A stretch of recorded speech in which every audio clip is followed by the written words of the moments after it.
Hello dear student, last class में हमने chapter number 7 त्रिभुज स्टार्ट किया था और उसका मोस्ट ऑफ कुछ पार्ट हमने देखा था। तो आज हम उसके आगे से कंटिन्यू करेंगे, लेकिन उसके पहले हम पहले वाले पार्ट का रिवीजन कर लेते हैं, क्योंकि आई होप कि आपने पहले वाला पार्ट पढ़ा होगा अच्छे से और आपको अच्छे से समझ में आया होगा कि सर्वांग समता किसे कहते हैं और इसे हम कैसे शो करते हैं। ये वाली सारी चीज़ें हमने लास्ट पार्ट में पढ़ी थी। तो हमने स्टार्ट किया था त्रिभुज। देखो, त्रिभुज किसको कहते थे? जिसके 3 भुजाएं हैं उसको हम त्रिभुज कहते थे। देन उसके बाद में त्रिभुजों की सर्वांग समता, जिसको इंग्लिश में बोलते हैं कॉन्ग्रेंस, वो हमने देखा था। सर्वांग समता का मतलब हमने समझा था कि जब 2 चीजें बिल्कुल एक जैसी हो तो वो सर्वांग सम कहलाती है। तो उसके ये हमने वर्ग के बारे में देखा था। फिर हम त्रिभुजों पे आए थे। तो त्रिभुजों की सर्वांग समता, जिसमें भी हमने 3 नियम पढ़े थे। एक तो साइड साइड साइड, जिसमें तीनों भुजाएं बराबर हो तो वो भुजा भुजा भुजा सर्वांग समता कहलाती थी। और ये सर्वांग समता सिद्ध होने के बाद सर्वांग सम त्रिभुजों में संगत भाग बराबर होते हैं और सर्वांग सम त्रिभुजों के संगत भागों के लिए हम संक्षेप में CPCT लिखते हैं। ये वाली चीज आपको याद रखनी थी। क्लियर? और उसके बाद में सर्वांग सम त्रिभुजों के लिए कसौटियां पढ़ी थी हमने। उसके लिए क्या क्राइटेरिया थे? तो फर्स्ट क्राइटेरिया था हमारा फर्स्ट वाला था मेरा साइड साइड साइड, है ना, जिसमें तीनों भुजाएं बराबर थी। तो वो क्राइटेरिया मेरा साइड साइड साइड। और दूसरा है साइड एंगल साइड सर्वांग समता, जिसमें 2 भुजाएं और उनके बीच का कोण बराबर हो। 2 भुजाएं और उसके बीच का कोण बराबर हो, तो वो मेरा साइड एंगल साइड कहलाता था। और हमने उदाहरण 1 देखा था। उसके बाद में उदाहरण 2 भी हमने कर लिया था। फिर दूसरा क्राइटेरिया हमने साइड एंगल साइड वाला देखा था हमने, जिसमें हमने कहा था कि इसको SAS से तो लिख सकते हैं, लेकिन ASS से नहीं और SSA से नहीं लिख सकते। ये भी हमने देखा था। तो इसको उसके बाद में कोण भुजा कोण एंगल साइड एंगल की सर्वांग समता हमने लिखी थी, जिसको ASA सर्वांग समता नियम हमने बोला था। यहाँ तक हमने आई थिंक पढ़ लिया था। नहीं, यहाँ से हमको स्टार्ट करना था आज। तो आज हम करेंगे प्रमेय 7.1। अब इसमें 2 भुजाएं, पहले तो दो भुजाएं और उनके बीच का कोण देखा था हमने, जिसको हम कहते थे साइड एंगल साइड। आज हम देखेंगे 2 कोण और उसके बीच की भुजा, ये वाली एंगल साइड एंगल सर्वांग समता। तो यह परिणाम देखो, यहाँ से हम आज स्टार्ट करने वाले हैं। यह परिणाम कोण भुजा कोण side angle side, angle side angle, पहले एंगल है, ठीक है, AS और A, जिसको ASA सर्वांग समता कसौटी लिखा जाता है। पिछली कक्षाओं में इसकी सत्यता की जांच कर चुके हैं और इसके परिणामों को अब हम इस क्लास में सिद्ध करने वाले हैं। तो देखो, चूंकि इस परिणाम को सिद्ध किया जा सकता है, इसलिए इसे एक प्रमेय थ्योरम कहा जाता है। इसे सिद्ध करने के लिए हम SAS सर्वांग समता का प्रयोग करेंगे। देखो, हमको ASA को प्रूव करने के लिए SAS लानी है। देखो, पहले हमको प्रूव करनी है ASA एंगल साइड एंगल, और उसके लिए हम यूज करेंगे साइड एंगल साइड वाली। करें स्टार्ट। अब ये है प्रमेय 7.1। अब ASA सर्वांग समता नियम, इसका नियम देखने वाले हैं। 2 त्रिभुज सर्वांग सम होते हैं यदि एक त्रिभुज के 2 कोण और उनके अंतर्गत भुजा दूसरे त्रिभुज के 2 कोण और उनके अंतर्गत भुजा के बराबर हो। जैसे 2 त्रिभुज हैं, उसके 2 कोण और उसके बीच की भुजा, और 2 कोण और उसके बीच की भुजा दूसरे त्रिभुज के, वो अगर बराबर हो तो वो त्रिभुज सर्वांग सम कहलाते हैं। तो इसी को हमको प्रूव करना है।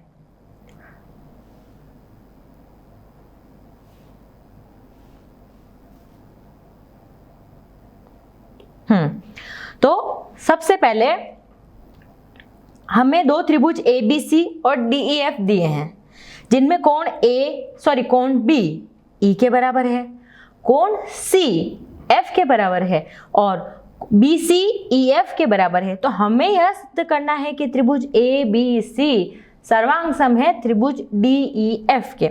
अब देखो, ये कोई 2 त्रिभुज हैं, ये ABC है और ये DEF है, ये कोई दो त्रिभुज हो गए। अब इसमें देखो, सबसे पहले हमको दिया क्या क्या है, मान लीजिए AB equal to DE, suppose करना है AB और DE बराबर है, आकृति 7.12 में। मतलब हम यहाँ पे तीन स्थितियों का वर्णन करेंगे। देखो दोनों त्रिभुजों की सर्वांग समता के लिए देखिए यहाँ तीन स्थितियां संभव है, मतलब तीन स्थितियां हम इसमें आगे देखने वाले हैं। पहली स्थिति में जब AB DE के बराबर है, फर्स्ट कंडीशन है, तो अब आप क्या देखते हैं, आप देख सकते हैं कि AB इक्वल टू DE, ये वाला क्लियर, ये हमने अभी कल्पना की है, अभी ये दिया हुआ नहीं, ये हमने माना है। तो इसमें angle B equal to angle E, अब देखो एंगल B का है, एंगल B और एंगल E बराबर है, क्या है ये दिया है। Next BC equal to EF, अब BC का है ये दिस वन, ये दी नीचे वाली भुजा इक्वल टू EF, तो ये EF के बराबर है, तो BC EF के बराबर है, ये भी हमको दिया है। तो हम ये कह सकते हैं कि कौन सी सर्वांग समता हो गई, देखो एक तो है भुजा ये साइड और दूसरा एंगल और ये फिर भुजा, तो साइड एंगल साइड सर्वांग समता यूज ली कि नहीं ली मैंने, क्योंकि दो भुजाएं और एक कोण है, तो दो भुजाएं और उनके दो कोण, देखो दो भुजाएं हैं, एक भुजा ये दूसरी भुजा ये और बीच के कोण, यानी दो भुजाएं और उनके बीच का कोण, SAS सर्वांग समता। ये हमने के नियम के द्वारा हमने कहा कि त्रिभुज ABC सर्वांग सम है DEF के, ये हमने प्रूव किया। ये तो थी फर्स्ट स्थिति। सेकंड स्थिति में हमने माना कि AB जो है वो बड़ा है DE से, मतलब एक कोई बिंदु हमने P माना है, उस पर जो PB बराबर है DE के, ये हमको मानना है। मतलब वो इस पर एक छोटा बिंदु है P और DE PB के बराबर है, मतलब A और हमने आगे खिसका दिया, ये हमको एक बार सपोज करना है। तो ए कंडीशन AB बड़ा है DE से, ये हमको मानना है। इसलिए AB पर एक बिंदु P ऐसा लेते हैं जो PE बराबर DE होगा, मतलब PE के बराबर DE होना चाहिए, मतलब ये छोटा वाला त्रिभुज इस दूसरे त्रिभुज के बराबर होना चाहिए। तो अब हम दो त्रिभुज लेते हैं, अब ABC न लेकर हम लेंगे PBC त्रिभुज। क्लियर, हमने लिया PBC, ये छोटा वाला त्रिभुज लिया, तो फर्स्ट वाली होगी PB इक्वल टू DE, ये हमने माना है, यानी ये रचना से angle B equal to angle E, ये वाला एंगल ये इस एंगल के बराबर है, ये हमको दिया था। और BC इक्वल टू EF, ये भी हमको दिया है। तो हम ये कह सकते हैं कि PBC सर्वांग सम है DEF के, और ये इसमें भी सर्वांग समता कौन सी है, साइड एंगल साइड सर्वांग समता, ये भी। तो इसमें भी PCB इक्वल टू DEF। अब जब सर्वांग सम है दो त्रिभुज, तो उनके दोनों संगत भुजाएं और संगत कोण भी बराबर होंगे, तो हम ये कह सकते हैं कि PB और C और DF, PCB और DFE, देखो कौन कौन से कोण है, P, C और B ये वाला कोण, और DE और F, DFE ये वाला कोण, ये कोण और ये कोण आपस में बराबर होंगे, क्योंकि हमने पढ़ा था लास्ट क्लास में कि अगर जब दो त्रिभुज सर्वांग सम होते हैं तो उसके संगत कोण और संगत भुजाएं भी बराबर होगी। कौन सा, CPCT रूल से हमने अभी पढ़ा था ना, मैंने कहा था ये बहुत इंपॉर्टेंट है कि आप हर क्वेश्चन में यूज लोगे, वो उसी रूल से, तो हमने ये लिख दिया। तो परंतु हमें दिया है कि ACB बराबर है DFE के, ये हमको दिया है क्योंकि ये इधर वाला कोण, ये कोण और ये F कोण, C कोण और F कोण भी बराबर है, ये हमको दिया है।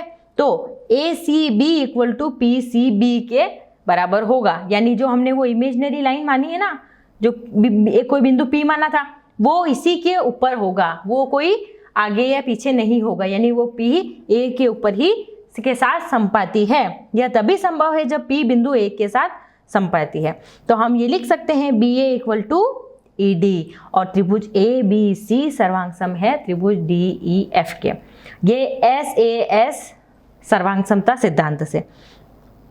अब ये हमने मान लीजिए कि दो त्रिभुजों में दो कोणों का के युग्म और संगत भुजाओं का एक युग्म बराबर है, परंतु ये भुजाएं बराबर कोणों के युग्मों के अंतर्गत भुजाएं नहीं हैं।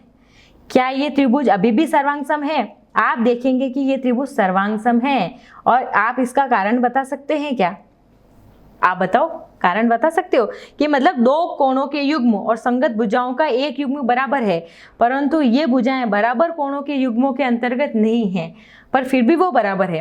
क्योंकि देखो, हमने ये CPT वाला रूल पढ़ा था कि अगर सर्वांगतम समता सिद्ध हो गई, उसके बाद भी हर संगत भुजा और कोण बराबर होंगे। इसीलिए तो आप जानते हैं कि त्रिभुज के तीनों कोणों का योग 180 होता है। अतः त्रिभुजों के कोणों के दो युग्म बराबर होने पर तीसरे कोण भी बराबर होंगे। देखो, ये रीजन है का योग बराबर। जैसे आपको दो त्रिभुज में दो कोण बराबर हो गए, तो ऑब्वियसली तीसरा कोण भी बराबर होगा ना, क्योंकि दो कोण बराबर है। एक त्रिभुज के दो कोण और दूसरे त्रिभुज के दो कोण आपस में बराबर है। तो अब तीसरा कोण हम निकालेंगे 180 में से माइनस करके, तो ऑब्वियसली दूसरे त्रिभुज का भी तीसरा कोण 180 में से माइनस करके वही होगा जो पहले में था। तो इसीलिए तीसरा कोण भी बराबर होगा। यदि अतः दो त्रिभुज सर्वांगसम होते हैं यदि इन त्रिभुजों के दो कोणों के युग्म बराबर हो और संगत भुजाओं का एक युग्म बराबर हो, तो हम AAS सर्वांगसमता नियम कह सकते हैं। एंगल साइड सर्वांगसमता हम कह सकते हैं। क्लियर? आगे चले, समझ में आ रहा है ना? सर्वांगसम तो बहुत इंटरेस्टिंग टॉपिक है और बहुत ही अच्छे क्वेश्चन है इसके। अगर एक बार आपको समझ में आ जाएगी ना, तो इसके क्वेश्चन आपको बहुत ही अच्छे लगेंगे। ये वाले चैप्टर के। करें आगे? देखो, आइए अब निम्न क्रियाकलाप करें। अब कुछ हम एक्सरसाइज करते हैं। एक हमको ट्राइंगल बनाना है, त्रिभुज बनाना है। 40, 50 और 90 वाले कुछ त्रिभुज खींचिए। अब मैंने ये त्रिभुज खींच लिए, ये तो 90 डिग्री फिक्स है। अब एक भुजा 40 और एक 50, सेम यही खींचा। ये 90, ये 40 और ये 50, ये भी त्रिभुज खींचा 90, 40 और 50। और ये कोई ऐसा त्रिभुज खींचा जिसमें भी 90, 40 और 50। अब मैंने 4 त्रिभुज खींच लिया। अब आप देख कर बताओ कि क्या चारों आपको सर्वांगसम लग रहे हैं क्या? ये बताओ। आप कहोगे मैडम इसमें तो तीनों कोण बराबर है, तो ये तो सर्वांगसम होने चाहिए ना? नहीं होने चाहिए। देखो, कोण भले ही बराबर हो लेकिन ये सर्वांगसम नहीं है। देखो, एक कोई छोटी चीज है, जैसे कोई इतना सा कोण है, वो भी 90, 50 और 40 का, मतलब 90, 40 और 50 का है। और एक कोई बड़ा कोण है, उसमें भी मेजरमेंट 40, 50 और 90 है, तो क्या वो सर्वांगसम होंगे?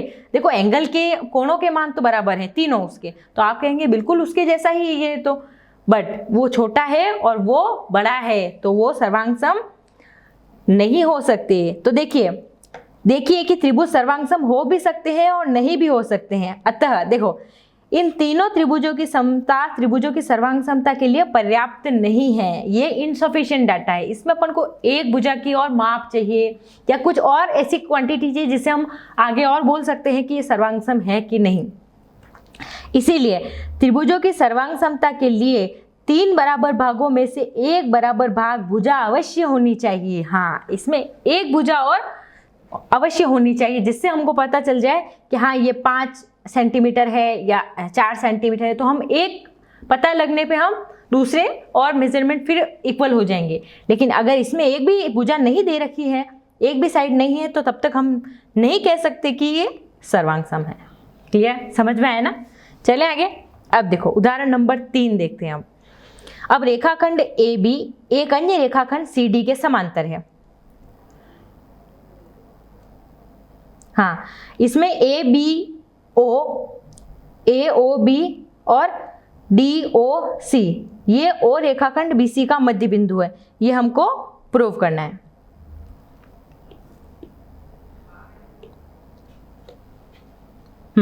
तो एंगल AOB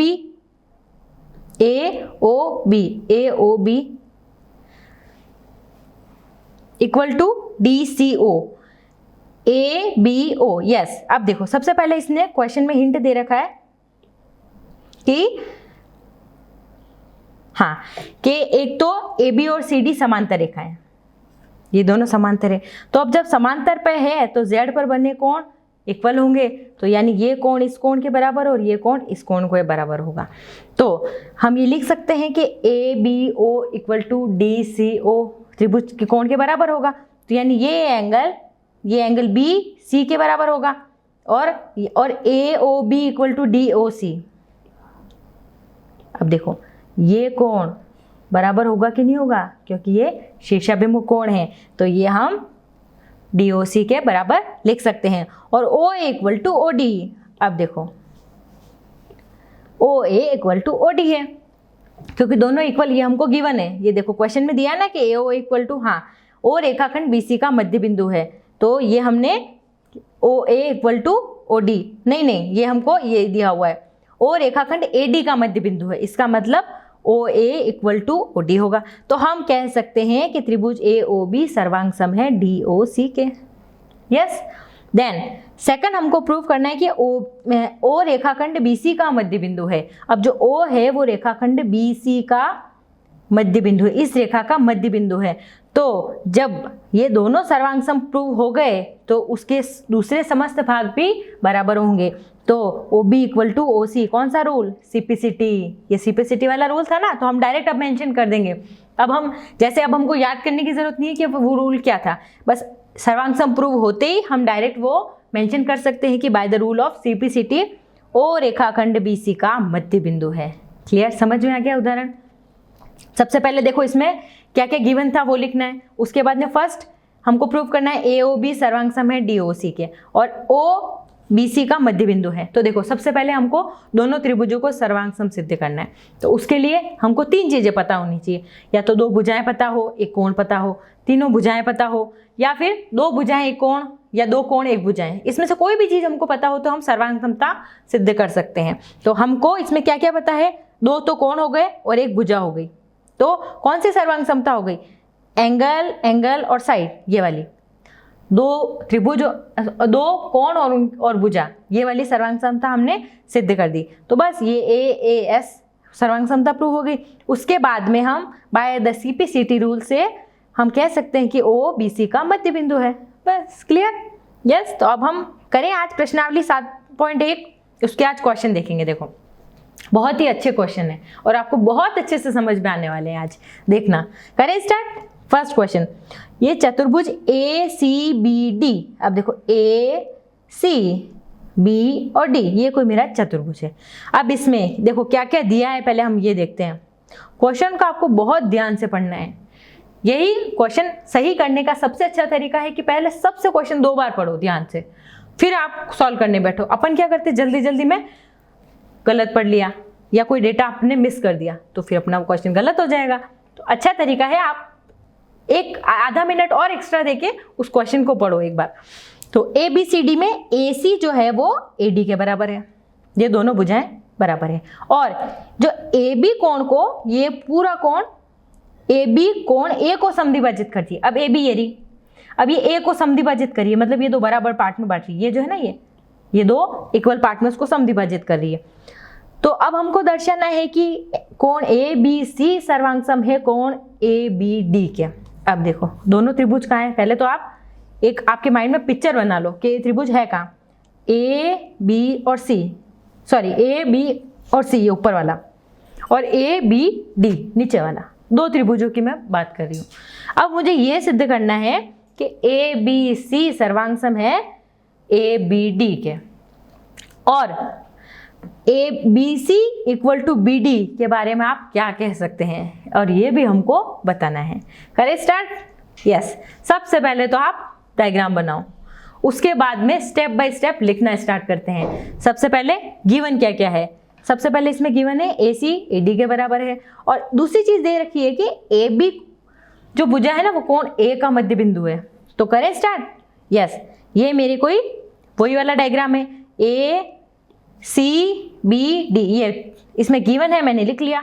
सिस्टमेटिक तरीके से लिखना है, इन क्वेश्चन में लिखने के ही नंबर है। ये सारे आगे आने वाले क्वेश्चन आपके प्रूव करने वाले हैं या किसी में सारे सर्वांग समता सिद्ध करने वाले, तो इसमें आपको लिखने का तरीका ही अच्छे से आना चाहिए। बिल्कुल स्टेप बाय स्टेप लिखना है, एक स्टेप आपकी चूकनी नहीं चाहिए, और एक स्टेप ऐसा नहीं कि आप एक स्टेप स्किप कर दिए और नेक्स्ट आगे, नो, गलत भी। मैथ्स का 100% क्वेश्चन सही होने का तरीका यही है कि आप एक भी स्टेप स्किप मत करना, बिल्कुल स्टेप बाय स्टेप लिखना, आपके एक मार्क्स कोई नहीं काट सकता। करें स्टार्ट।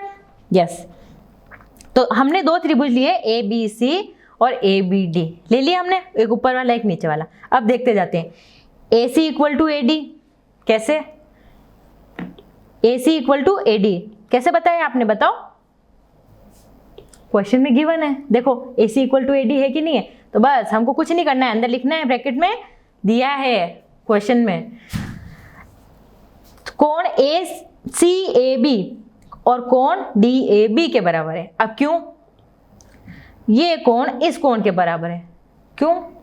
ये भी हमको गिवन है। देखो ये नहीं कहा था ए बी कोण ए को समद्विभाजित करती है, देखो ये इसलिए ये दोनों कोण आपस में बराबर हैं। और तीसरा A B equal to A B. अब देखो इन दोनों त्रिभुजों की बात करूं तो ए बी दोनों में आ रही है कि नहीं आ रही है?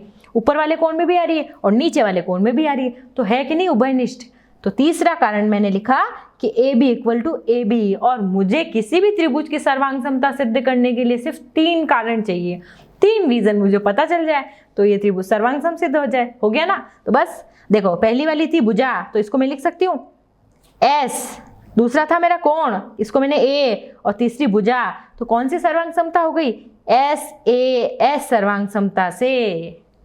ये तो मेरा सर्वांग सम सिद्ध हो गया। आपको लिखना भी है कि एस ए एस सर्वांग समता से क्या, कि त्रिभुज ए बी सी और ए बी डी, क्या लिखेंगे आप? त्रिभुज ए बी सी सर्वांग सम है त्रिभुज ए बी और डी के। ये हमको लास्ट में मेंशन करना है, स्टेप बाय स्टेप करना है सॉल्व, बिल्कुल अच्छे तरीके से, है ना बच्चों? चलो अब हमको एक कमेंट और करना है कि बी सी और बी डी के बारे में आप क्या कहना चाहेंगे? क्या कह सकते हो आप बी सी और बी डी के बारे में? ये बी सी है और ये बी डी है, ये दोनों साइड वाली भुजाएं। तो अब आप इनके बारे में क्या कहोगे? जब आपने दो त्रिभुजों की सर्वांग समता सिद्ध कर दी, आपने बोल दिया कि ऊपर वाला त्रिभुज नीचे वाले त्रिभुज के सर्वांग सम है, तो आप अन्य भुजाओं के बारे में कोई कमेंट कर सकते हैं, कुछ कह सकते हैं? हमने अभी लास्ट में ही पढ़ा था सीपीसीटी रूल में कि उसके सर्वांग समता सिद्ध होने के बाद उसकी जो दूसरी संगत भुजाएं और संगत कोण भी बराबर होंगे, तो मैं यही कहूंगी कि बी सी बराबर बी डी होगा। और कैसे? By the rule of CPCT rule. Clear? दिमाग में समझ में आया बच्चों अच्छे से? तभी अपन आगे चलेंगे। अब आपको अच्छे से समझ में आना चाहिए। एक बार वापस समझाऊं, क्योंकि देखो ये आपकी प्रश्नावली का फर्स्ट क्वेश्चन है और आपको बहुत अच्छे से समझ में आना चाहिए ये क्वेश्चन, तभी अपन आगे चलेंगे और तभी पढ़ने का मजा आएगा। देखो ए बी सी डी कोई त्रिभुज चतुर्भुज था, ये वाला, इसमें दो कोई त्रिभुज थे, ऊपर वाला और एक नीचे वाला, ए बी सी और ए बी डी था, ये दो कोई। अब हमको इसमें दिया क्या था? ए सी इक्वल टू ए डी, ये भुजा इसके बराबर है और ये समद्विभाजित करिए, यानी ये दोनों कोण आपस में बराबर थे। अब हमको इसको दोनों को सर्वांग सम सिद्ध करना है, तो बस करो स्टार्ट। तो हमने क्या किया? दोनों को सर्वांग सम प्रूव किया। देखो एक तो भुजा बराबर हो गई, एक कोण बराबर हो गया, और ए बी भुजा उभयनिष्ठ है कि नहीं है? दोनों में बिल्कुल है। तो इस तरह मैं कह सकती हूँ कि मुझे 3 क्राइटेरिया मिल गए, 2 तो भुजाएं और एक कोण, तो यानी एस ए एस क्राइटेरिया मुझे मिल गया। तो मैंने बोल दिया कि ये सर्वांग सम है। और उसके बाद में इसने ये भी पूछा कि बीसी और बीडी के बारे में आप क्या कह सकते हैं, तो आपने कहा बीसी और बीडी दोनों बराबर है। अब बताओ कैसे कहा? आप बोलोगे कि बीसी और बीडी दोनों बराबर है, क्योंकि मुझे पता है सीपीसीटी जो रूल है ना, ये वाला, ये सीपीसीटी रूल, तो ये यही बोलता है कि अगर सर्वांग समता सिद्ध हो जाए तो उसके बाद में उसके संगत भुजाएं और संगत कोण भी बराबर होंगे। तो बस मैंने लेके उसी अकॉर्डिंग कह दिया कि बाय द सीपीसीटी बीसी बराबर बीडी। क्लियर? अब अच्छे से समझ में आया ना? चले आगे। नेक्स्ट, अब ये कोई चतुर्भुज ए बी सी डी है, ए बी सी डी, ये इसमें अब देखो गिवन क्या क्या है। सबसे पहले तो आप ये देख लिया करो कि उसमें गिवन क्या क्या है, बस वो ही सबसे इंटरेस्टिंग चीज़ होती है, क्योंकि ये तो हमको सीधा सीधा मिल रहा है। अब हमको फिर निकालना है, उसमें हमको थोड़ी मेहनत करनी पड़ेगी, पर ये तो गिवन है ना। तो A D equal to B C, ये दोनों इक्वल है। सबसे पहले तो हमको गिवन ये है। सेकंड, और क्या दे रखा है? डी ए बी, ये एंगल दूसरे किस एंगल के बराबर है? सी बी ए, इस एंगल के, यानी ये एंगल इस एंगल के बराबर है। ये हमको एक चीज और दी है। तो हमको प्रूव करना है सर्वांग समता किस किस त्रिभुज की है। देखो आपको त्रिभुज के ऊपर ध्यान से देखना पड़ेगा, ऐसे नहीं कि आप कोई सा भी त्रिभुज बना के उसके सर्वांग समता सिद्ध करो, नहीं। देखो इसने कहा है ए बी और डी, ये वाले त्रिभुज की बात हो रही है, और दूसरा त्रिभुज हो रहा है ए बी सी, ये त्रिभुज। समझ में आ गया ना कौन से त्रिभुज की बात करें। जैसे ही आपको ए बी डी की बात करें, आप प्रॉपर तरीके से देखो, पेंसिल से मार्क करके ए बी और डी ये त्रिभुज है। दूसरा बी ए सी, तो उसको भी आप प्रॉपर तरीके से देखो, क्योंकि थोड़ी सी चूक हुई ना और अपना क्वेश्चन गलत, और अपन को क्वेश्चन गलत नहीं करना है, ठीक है। चले, तो फर्स्ट है ए बी डी सर्वांग सम है बी ए सी के, और दूसरा हमको B D equal to A C prove करना है, और थर्ड हमको ए बी डी बराबर है कौन, बी ए सी के। तो ये हम आगे प्रूव करेंगे। सबसे पहले तो भाई हम सर्वांग समता प्रूव करें, तो हमको दिया क्या क्या है, हमने ये लिख दिया, क्योंकि जो दी हुई चीज है वो तो हम सबसे पहले लिखेंगे, तो ये मैंने मेंशन कर दी। देन उसके बाद में त्रिभुज ए बी डी और त्रिभुज बी ए सी की बात कर रहे हैं हम। तो सबसे पहले A D equal to B C, कहाँ से पता चला भाई, ये तो हमको गिवन था, यस, तो हमने लिख दिया है given. Next D A B equal to C B A, ये कहाँ से पता चला, ये एंगल इस एंगल के बराबर था ना, तो ये भी हमने लिख दिया गिवन है। अब देखो A B equal to B A, अब ये वाली भुजा देखो ध्यान से, ये आ रही है कि नहीं आ रही है, दोनों में, दोनों त्रिभुज में आ रही है, उभयनिष्ठ है, तो हम कहेंगे कि ये भुजा क्या है, उभयनिष्ठ, ये उभयनिष्ठ भुजा है, ये हमने रीजन लिख दिया। तो हम कह सकते हैं कि त्रिभुज ए बी डी सर्वांग सम है त्रिभुज बी ए सी के, है कि नहीं है। और कौन सा रूल है, देखो ये पहली भुजा, दूसरा कोण और तीसरी भी भुजा, तो साइड एंगल साइड सर्वांग समता से ये सर्वांग सम है। अब ये तो हो गया सर्वांग समता सिद्ध। अब मैं दूसरा कमेंट पढ़ूंगी कि B D equal to A सी। अब आ जाओ, बी डी कहाँ था हमारा,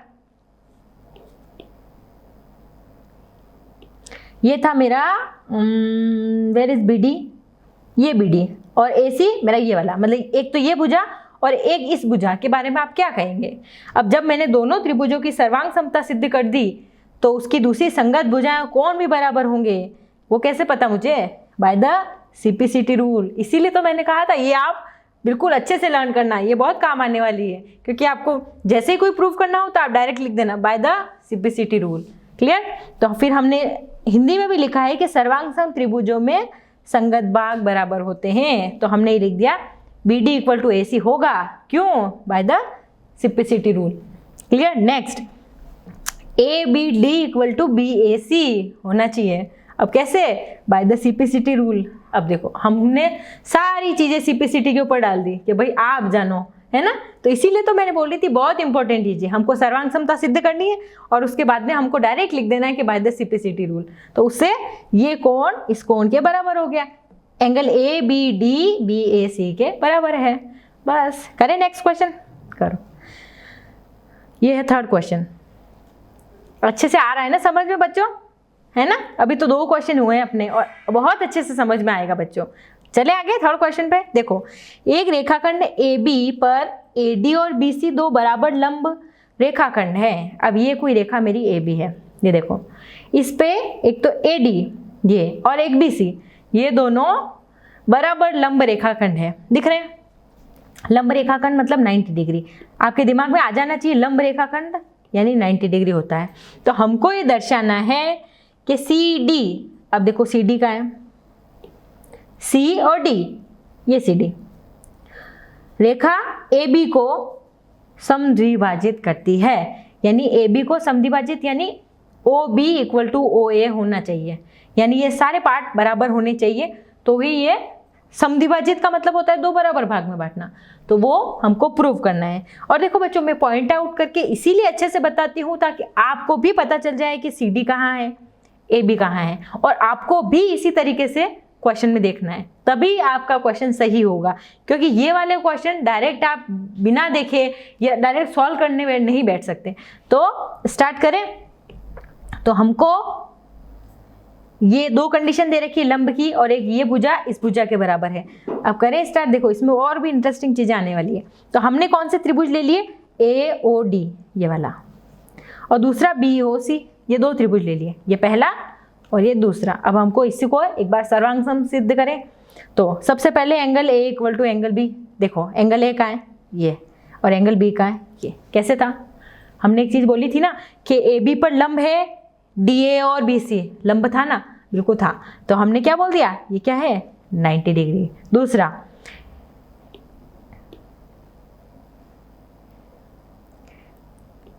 AD इक्वल टू BC है। अब देखो AD इक्वल टू BC, ये भी हमको दिया था ना, तो हमको लिख देना दिया है। Second AOD equal to BOC। अब देखो ये एंगल और ये एंगल, चलो बताओ ये क्यों इक्वल होंगे, आप खुद बताओ, ये वाला एंगल और ये वाला आपस में क्यों इक्वल होंगे, आप रीजन बताओ। अब तो आप होशियार हो गए हो, बताओ।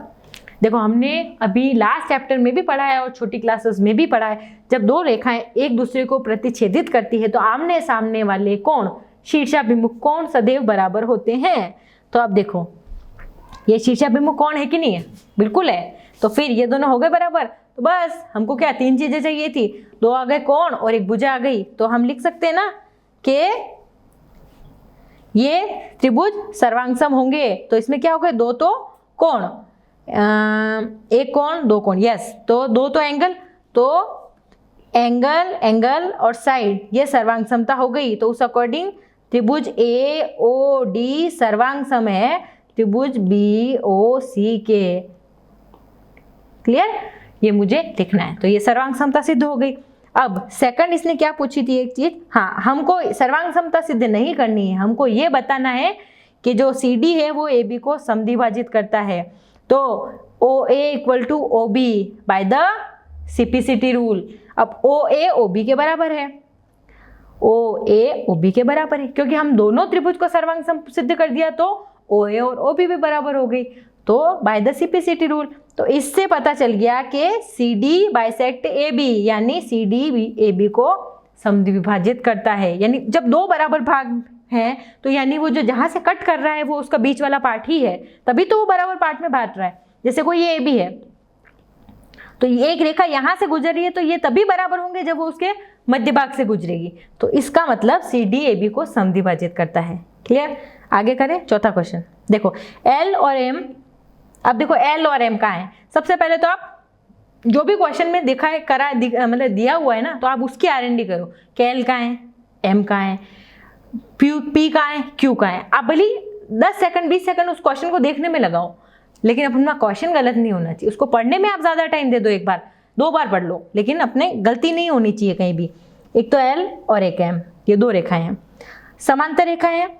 मतलब हाँ, L और M 2 समांतर रेखाएं हैं जिन्हें समांतर रेखा P और Q की एक अन्य युग्म प्रतिच्छेदित करता है। अच्छा, ये भी समांतर है और ये भी समांतर है, मतलब LM भी समांतर है और PQ भी समांतर है। ये इसने पहले हिंट दे दिया। तो हमको ये दर्शाना है कि ABC, अब देखो ABC का है, ABC ये वाला कोण और CDA ये वाला कोण, ये पहला वाला और ये दूसरा, ये दोनों कोण सर्वांग सम है। अब देखो एक क्वेश्चन में जरूर कुछ न कुछ हिंट छुपा होता है, जो आप, मैं इसीलिए बोलती हूँ क्वेश्चन पढ़ने पे ध्यान दो, कि बिल्कुल ध्यान से पढ़ो क्वेश्चन। तो इसने सबसे पहले कहा कि L और M 2 समांतर रेखाएं हैं। अब देखो समांतर रेखा आते ही आपके दिमाग में आ जाना चाहिए कि समांतर रेखाओं वाली प्रॉपर्टी लास्ट चैप्टर में पढ़ा था कि अगर 2 समांतर रेखा हैं तो उनके एकांतर कोणों का युग्म संगत कोणों का युग्म बराबर होगा। तो अब आप ये बता सकते हो कि ये कोण इस कोण के बराबर होगा जो Z पे बनते हैं। याद आया? तो हम इसमें वो वाला क्राइटेरिया लगा सकते हैं। और दूसरी बात इसने बोली कि PQ भी समांतर है और ये PQ भी समांतर है, तो इसमें भी हमको कुछ न कुछ आइडिया मिल जाएगा, ये A और C समांतर हो जाएगा। करें स्टार्ट, क्योंकि हमको लास्ट में ये दर्शाना है कि ABC सर्वांग सम है CDA के। चलो ये कोई मेरा डायग्राम है। अब हमने लिया ABC ये त्रिभुज और दूसरा वाला लिया ADC ये त्रिभुज, इसको हमको सर्वांग सम सिद्ध करना है। सबसे पहले हमने कहा BCA इक्वल टू DAC। अब BC और A इक्वल टू DA और C ये वाला। अब देखो ये Z पे बन रहे कि नहीं बन रहे? यस। तो ये कौन से हो गए? कौन से कोण है? एकांतर कोण। दूसरा BAC इक्वल टू DCA। अब BAC ये वाला कोण और DCA ये वाला कोण। यस, दोनों ही Z पे बन रहे हैं ना। देखो अगर इसकी बात करूं तो मैं ये कोण इस कोण के बराबर हो जाएगा, और अगर इसकी बात करूं तो ये कोण इस कोण के बराबर हो जाएगा। तो मैं लिख सकती हूँ, रीजन मैंने क्या लिखा कि ऑल्टरनेट इंटीरियर एंगल, ये वाला, सॉरी शीर्षाभिमुख कोण नहीं, ऑल्टरनेट एकांतर कोण है, तो मैं इसको लिखूंगी एकांतर कोण, कोण, ठीक है। और एक रीजन है AC इक्वल टू CA। अब देखो ये वाली भुजा देखो आप, ये दोनों त्रिभुज में उभयनिष्ठ है कि नहीं, तो मैंने लिख दिया AC इक्वल टू CA, क्योंकि ये कॉमन है, तो मैं कह सकती हूँ कि ABC सर्वांग सम होगा CDA के। और कौन सी सर्वांग समता? एंगल साइड एंगल सर्वांग समता से मैंने ये सिद्ध कर दिया। करें नेक्स्ट क्वेश्चन। अब देखो ये कोई 5th नंबर क्वेश्चन है, इसमें हमको रेखा L A को समद्विभाजित करती है। अब देखो रेखा L है, ये A को समद्विभाजित करी, समद्विभाजित करती है, आपके दिमाग में आ जाना चाहिए कि इस कोण को बराबर भागों में बांट रही है, ये दोनों, हाँ। और B रेखा L पर स्थित कोई बिंदु है, B रेखा L पर स्थित कोई बिंदु है, ये कोई इस रेखा पर B कोई बिंदु है स्थित। अब BP और BQ A की भुजाओं, BQ कोण A की भुजाओं पर B से डाले गए लंब है। अब जैसे B से मैंने Q पे भी लंब डाला, मतलब BQ लंब डाला और BP लंब डाला जो A से निर्मित है, तो हमको ये दर्शाना है कि APB और AQB दोनों बराबर हैं।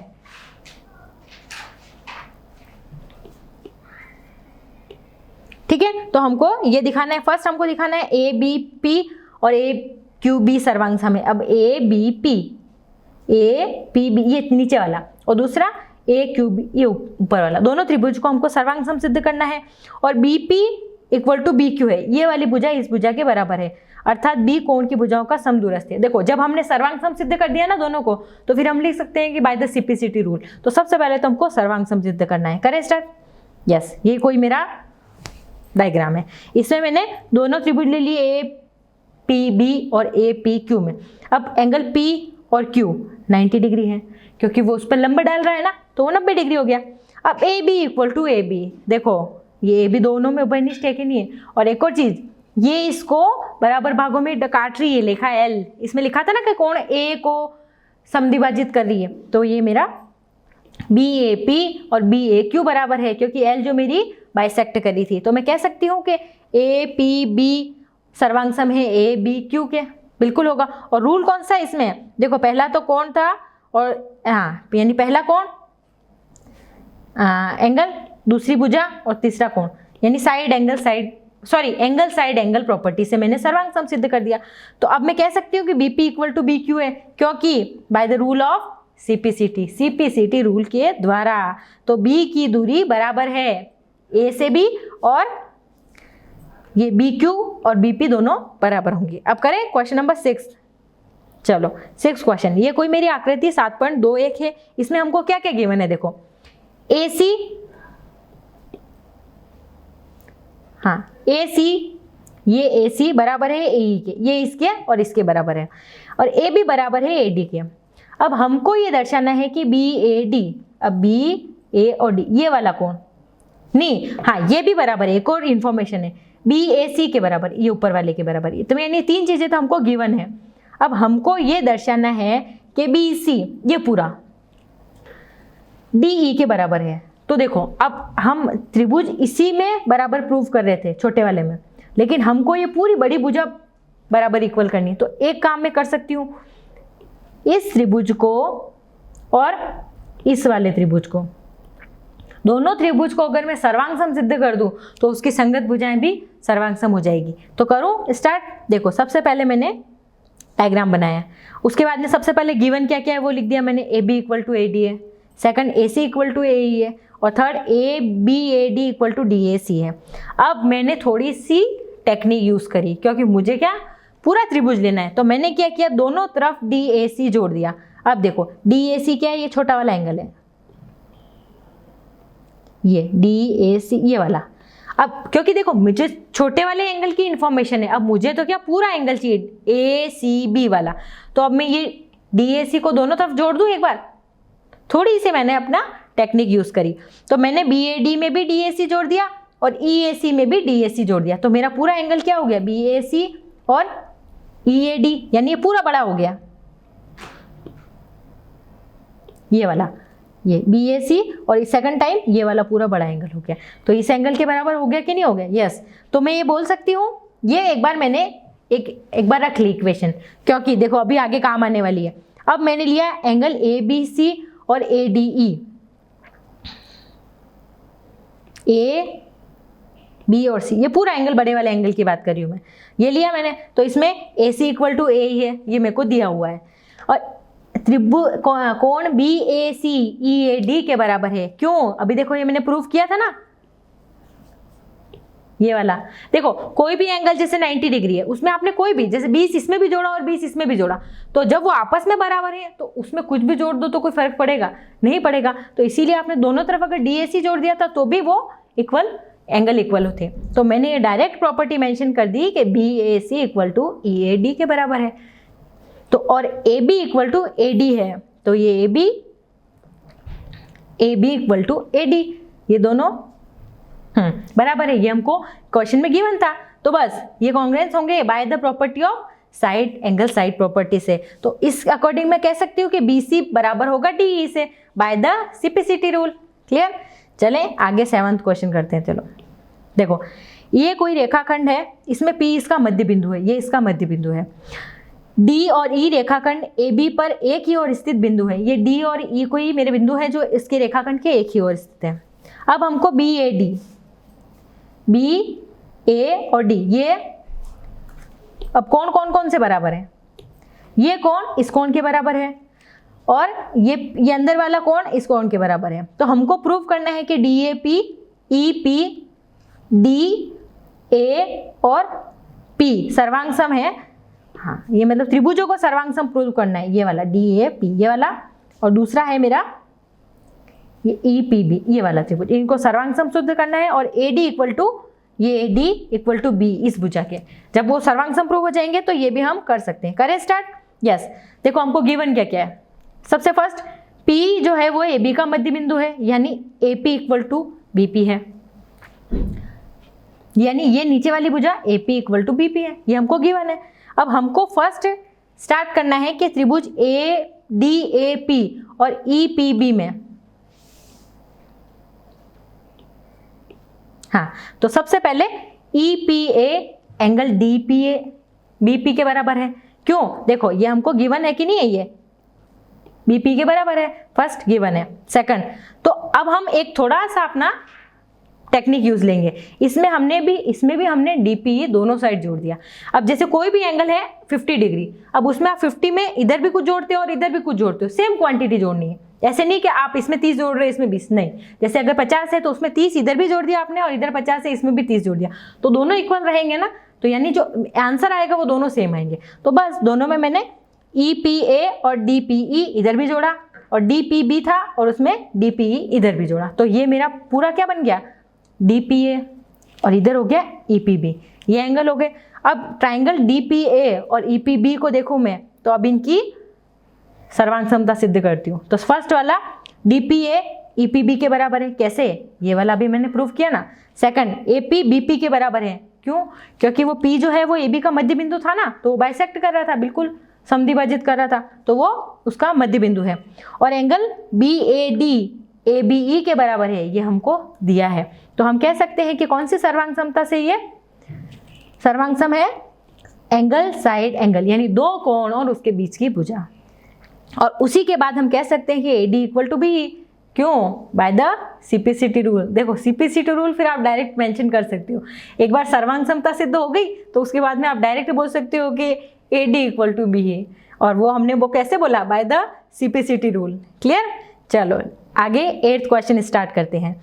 अब देखो, ये कोई समकोण त्रिभुज ABC AB और C, ये समकोण त्रिभुज ABC में, ABC समकोण त्रिभुज है यानी C समकोण है, क्योंकि जो समकोण वही होता है जो जैसे जिस पे 90 डिग्री का एंगल बन रहा है, और इसमें C पे ही दिख रहा है। अब M कर्ण AB का मध्य बिंदु है, ये इसका AB का मध्य बिंदु है, और C को M से मिलाकर D तक इस प्रकार बढ़ाया गया कि DM equal to CM। Okay, यानी ये DM और CM दोनों बराबर है। अगर आगे उसको और बढ़ाते हैं तो D को बिंदु B से मिला दिया जाता है। तो सबसे पहले हमको ये प्रूव करना है कि त्रिभुज AMC कहाँ है, ए एम और सी ये वाला, और दूसरा बी एम डी ये वाला। अच्छा मतलब दोनों साइड वाले त्रिभुज ले रहे हैं,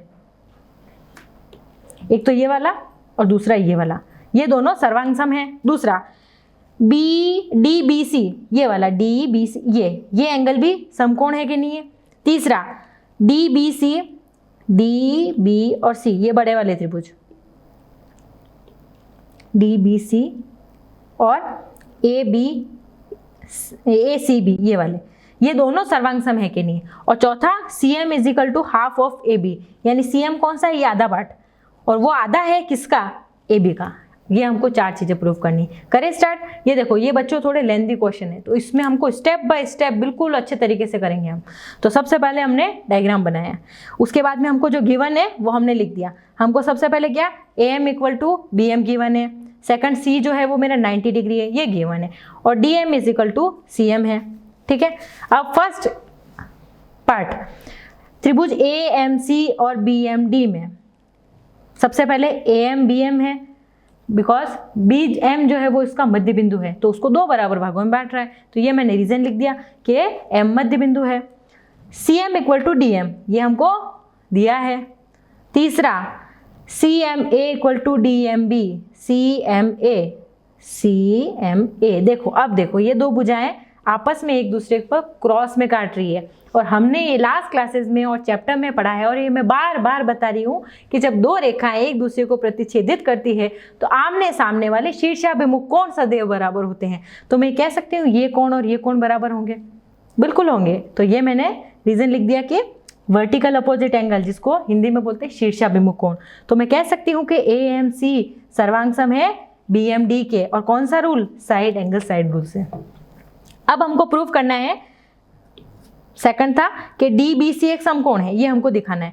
तो हमने क्या किया, ए सी एम और बी डी एम ये दोनों बराबर होंगे बाय द सीपीसीटी रूल से। तो मैंने ए सी बी और डी बी सी ये दोनों, ए सी बी और डी बी सी ये वाला एंगल और ये वाला एंगल, ये दोनों अगर भुजाओं के बीच के अंदर के कोण है तो उन दोनों कोणों का योग कितना होगा, 180 डिग्री होगा कि नहीं होगा। तो अगर, और एक कोण की वैल्यू मुझे 90 दे रखी है, सी एंगल की दे रखी थी ना क्वेश्चन में, क्योंकि वो 90 डिग्री का है, समकोण है, तो मैंने पुट कर दी, तो बी की वैल्यू मेरी कितनी आ गई, 90 degree.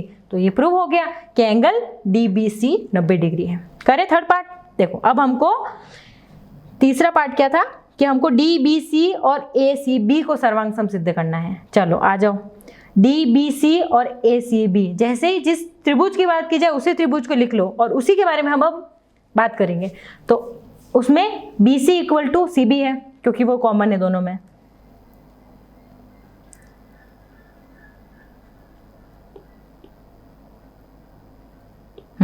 B C equal to C B, ये देखो ये दोनों में कॉमन आ रही कि नहीं आ रही नीचे, तो हमने लिख दिया ये भुजा उभयनिष्ठ है। सेकंड, ये एंगल सी और एंगल बी 90 डिग्री है कि नहीं, ये देखो ये वाला एंगल और ये एंगल 90 डिग्री है, तो मैंने लिख दिया 90 डिग्री।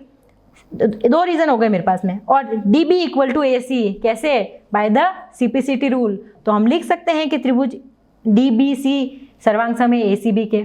नेक्स्ट, अब लास्ट पार्ट हमको प्रूव करना है कि A C M equal to half of A B होता है कि नहीं होता है। देखो सबसे पहले हम आइडिया लगाएंगे, D C equal to A B है, दोनों जो आपस में क्रॉस हो रही है ना वो लाइनें जो विकर्ण है एक तरह से वो बराबर है। तो और ये हमको पता है कि एम मिड पॉइंट है चारों का, तो हम लिख सकते हैं D M is equal to C M is equal to A M is equal to B M, क्योंकि एम मिड पॉइंट है तो सारे आपस में बराबर होंगे। ठीक है, हमने अब किया कि D M plus C M और B M plus A M, जैसे ये दोनों क्रॉस में थी ना, तो उन दोनों को आपस में जोड़ा, एक साइड की जोड़ सकते हैं ना, तो डी एम। अब ठीक है, अब मैंने डी एम की जगह सी एम लिख दिया, क्योंकि ये तो आपस में ही बराबर है, तो मैं डी एम की जगह सी एम लिख सकती हूँ, लिख लिया मैंने। तो मैं लिख दिया C M plus C M, और बी एम और ए एम क्या हो गए पूरे, ये बी में एम मिड पॉइंट था तो यानी वो पूरी ए बी हो गई ना, क्योंकि एम मिड पॉइंट है ए और बी का, तो अगर उन दोनों को जोड़ो तो ए बी है एक तरह से, ए बी लिख दिया। सी एम और सी एम कितने हो गए, 2 सी एम। अब मुझे 2 सी एम हो गया, मुझे सिर्फ सी एम चाहिए, तो ये जब 2 इक्वल टू के इस साइड इनटू में है तो उधर जाके वो डिवाइड में हो जाएगा, तो C M is equal to half of A B हो गया। क्लियर हो गया प्रूफ। तो ये हमारी एक्सरसाइज 7.1 फिनिश हो गई। अब नेक्स्ट पार्ट में हम 7.2 स्टार्ट करेंगे। तो उसके पहले आपको सारे क्वेश्चन जो भी आज हमने पढ़े हैं ना, उसको अच्छे से फेयर कॉपी में आप करके लाइएगा, क्योंकि तभी आपको ये क्वेश्चन अच्छे से समझ में आएंगे। जब तक आप खुद से नहीं करोगे ये क्वेश्चन आपको अच्छे से समझ में नहीं आएंगे। तो नेक्स्ट क्लास में सारे क्वेश्चन करके ही हम आगे 7.2 के क्वेश्चन देखेंगे। ठीक है बच्चों, ओके।